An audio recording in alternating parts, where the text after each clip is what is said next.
হচ্ছে আল্লাহুম্মা সাল্লি আলা মুহাম্মাদ, আল্লাহুম্মা বারিক আলা মুহাম্মাদ। এর অর্থ হচ্ছে, হে আল্লাহ, আপনি নবী মুহাম্মদের প্রতি রহমত ও বরকত বর্ষণ করুন।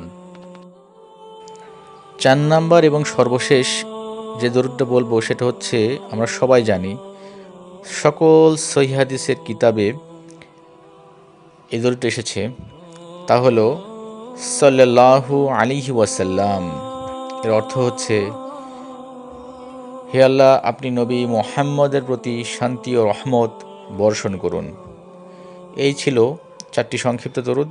আসুন ভাই বোনেরা, আমরা বেশি বেশি রসুল সাল্লাল্লাহু আলাইহি সাল্লামের প্রতি দরুদ পাঠ করি এবং অশেষ নেকি হাসিল করি, রসুল সাল্লাল্লাহু আলাইহি সাল্লামের সবথেকে কাছের জন হয়ে যাই। আসসালামু আলাইকুম।